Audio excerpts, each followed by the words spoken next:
Hi friends, आज हम एक god guide to choosing his wife के 7 पार्ट को एक्सप्लेन करेंगे। तो चलिए इसकी शुरुआत करते हैं। प्रीवियस एपिसोड में हमने देखा था युआनचू को किसी का फ़ोन आता है और वो थोड़े टेंस दिखाई देती है।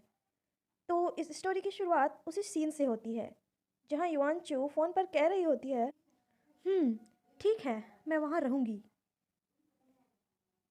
इतना कहकर वो कॉल कट कर देती है। उसके बाद वह अपने बेड पर लेट जाती है और अपने मन में सोचती है, लिन क्यान क्यान, वह मुझे क्यों कॉल करेगी। उसके बाद हम एक फ्लैशबैक देखते हैं जहाँ कोई दरवाज़ा खटखटा रहा होता है और कहता है, खोलो, क्या कोई है।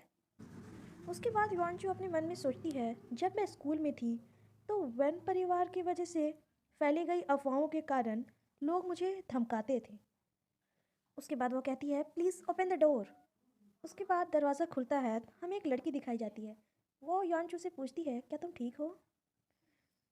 फिर युआनचू अपने मन में सोचती है, जब मैं पूरी तरह से हेल्पलेस थी तब लिन क्वेन कैन ने ही मेरी मदद की थी। उस समय मैंने सोचा था कि हम हमेशा दोस्त रहेंगे, लेकिन मुझे बिल्कुल उम्मीद नहीं थी।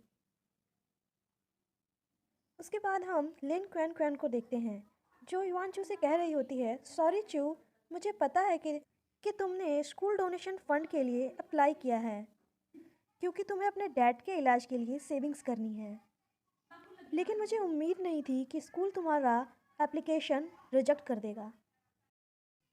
युआन चू से कहती है, इट्स ओके। फिर वो अपने मन में सोचती है, उस समय मैंने सोचा कि लिन क्वेन क्वेन सच में मेरे साथ अच्छा व्यवहार करती है। उसके बाद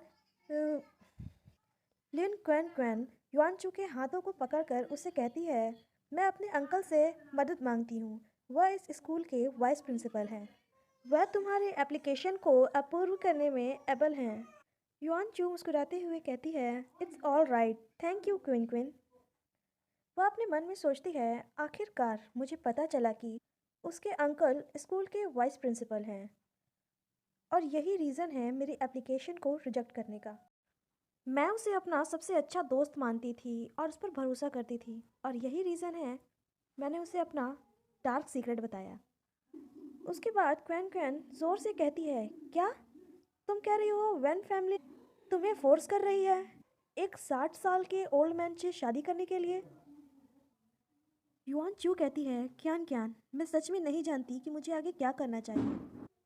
उन्होंने मुझसे कहा कि अगर मैं अपने डैड की जान बचाना चाहती हूँ तो मेरे पास उस इंसान से शादी करने के अलावा और कोई चॉइस नहीं है। क्विन क्विन उसे गले लगाते हुए कहती है, चू, परेशान मत हो, हम इससे बाहर निकलने का कोई ना कोई रास्ता ज़रूर सोच लेंगे। मैं इस बारे में किसी को नहीं बताऊंगी, हम मिलकर इसका सामना करेंगे। तभी हम कैन कैन का दूसरा साइड देखते हैं जहाँ वह एक क्रीपी स्माइल करती है। युआनचू अपने मन में कहती है, काश वो कोई कोइंसिडेंट ना होता और मैं अभी भी एक इडियट की तरह लिन कैन कैन को अपना अच्छा दोस्त मानती हूँ। उसके बाद हम युआनचू को लेडीज वॉशरूम में देखते हैं जहाँ उसे बाहर से किसी की बात करने की आवाज़ आती है। वो कह रही होती है, हे क्यान, मैंने कुछ समय से तुम्हारी उस चिपकू फॉलोअर को नहीं देखा।